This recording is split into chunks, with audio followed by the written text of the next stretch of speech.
Oli, oli, it's me, Kauri. Welcome back, or welcome for the first time. And Happy New Year as well. In the Gregorian calendar, Happy New Year. So let's get into it. Week 5 of taking the Minecraft course. So the modules this time we're talking about building your character and basically, because thinking about the concept of life as a game, like what character are you playing?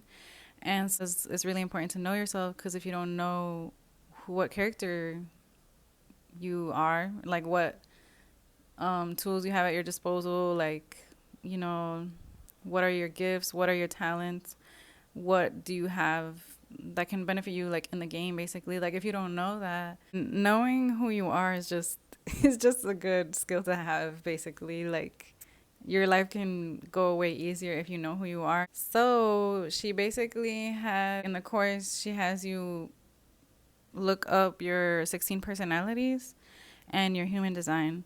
And I have done the 16 personalities like some years ago. I had forgot already what my type was, but I was like, okay, like I see the value of keeping it in the back of my mind to basically curate my character, the character that I'm playing right now, slash like edit the one that I'm playing right now. Oh, the sky is looking so beautiful.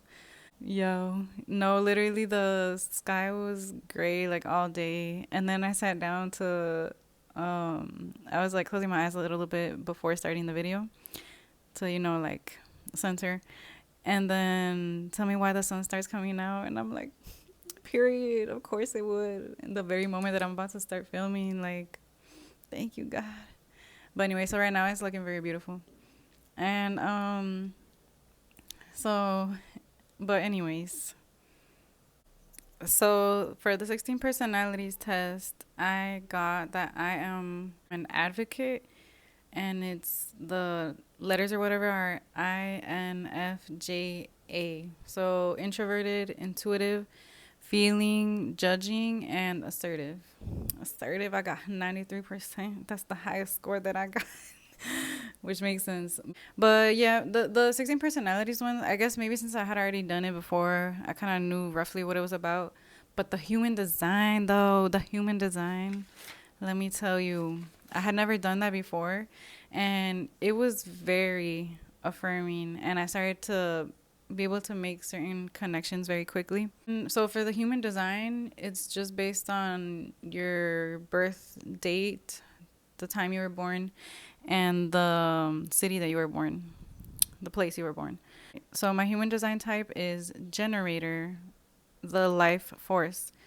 And it said that people who are generators are here to lift the energy of the world. And I was like, damn, that makes so much sense because I be saying like I'm here to assist with the shift. Like back in the day, I would get very down about like the state of the world and stuff. Like I would, cause it's like stuff that is really fucked up that shouldn't be the way that it is. And because I'm very empathetic and like sensitive, I would kind of like internalize it a little bit. But then I would just be down, and I came to a certain point where I was like, no, like me being in my joy, like that's my way of like that's my way of the revolution, basically, of contributing to the revolution. Like me being in my joy and being an inspiration, and like being able to hold my frequency, my high frequency, or like the highest frequency possible would be love, ideally. That would be like the goal, to maintain like all the time.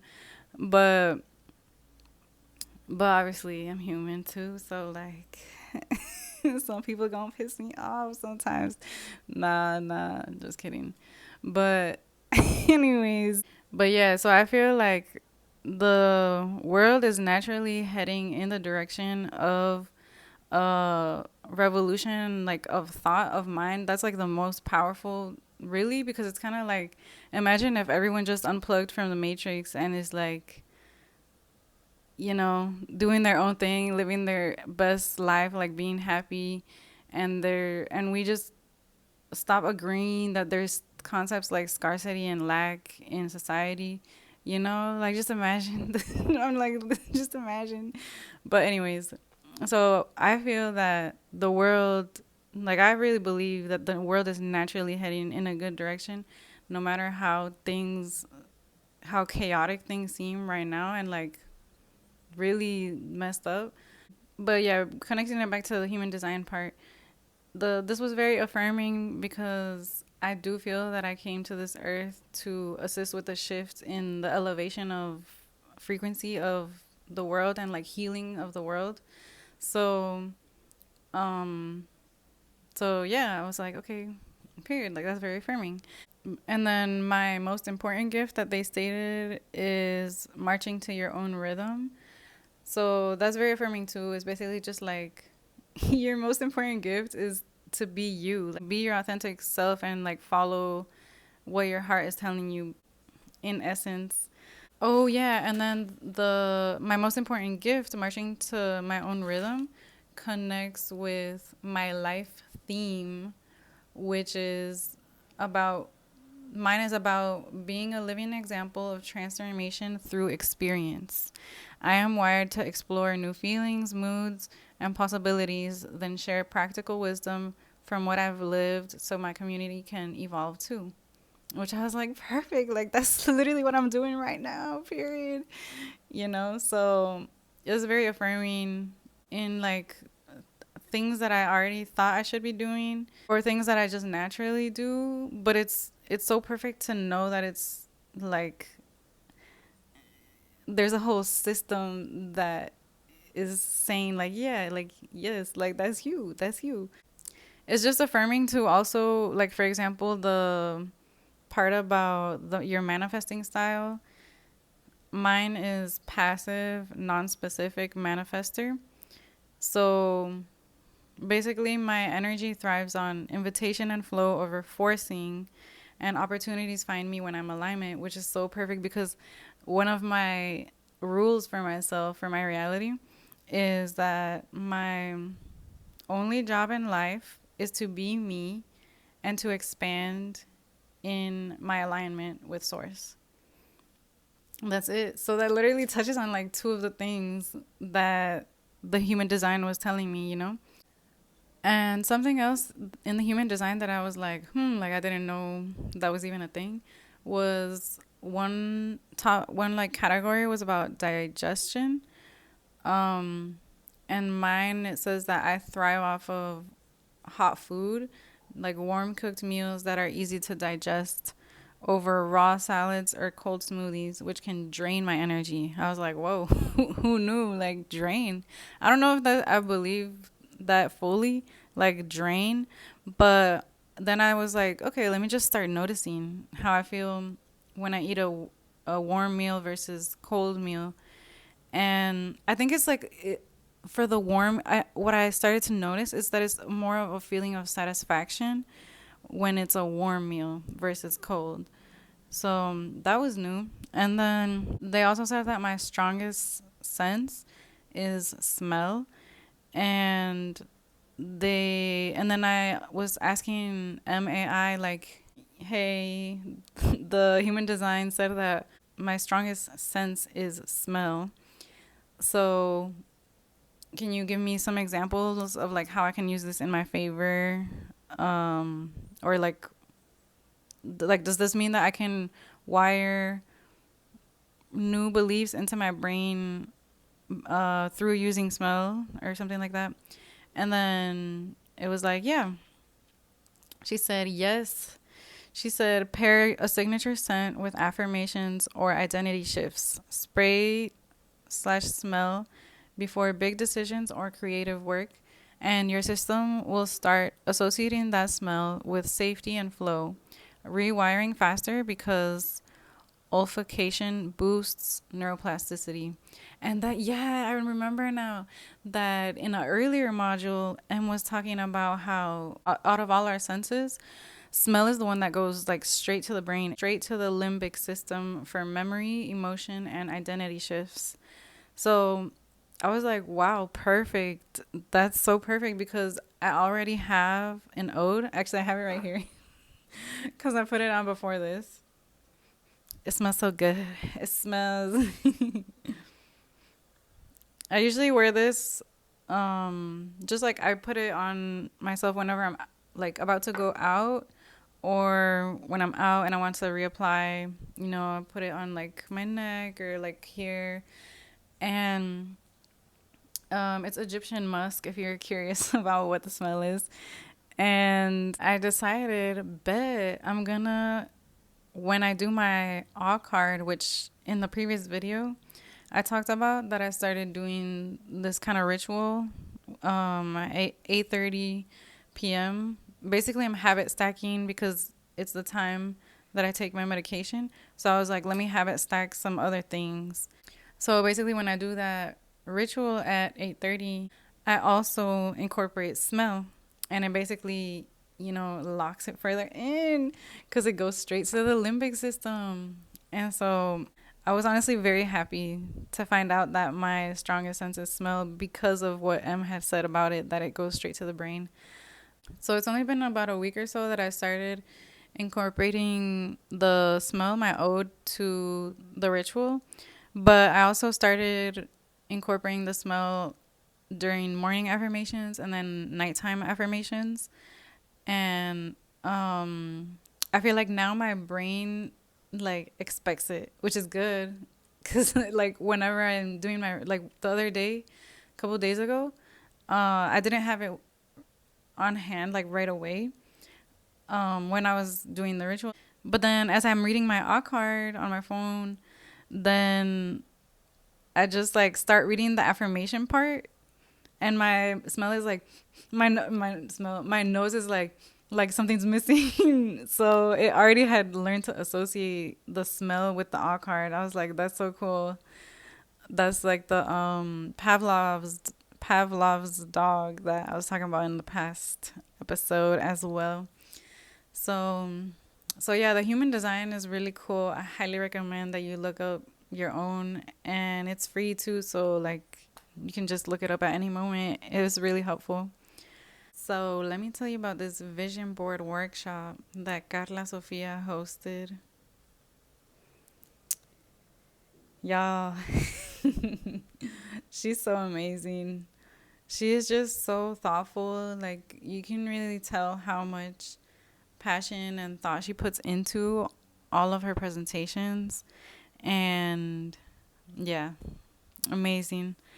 So basically, she went through this whole presentation of like just asking questions that kind of help you to narrow down your vision for different categories of your life, and then also for making sure that it's things that are achievable, like okay, how can I make this possible, like getting into the feeling state of it, using your imagination. But then after each section, she's like, okay, how can you make this possible?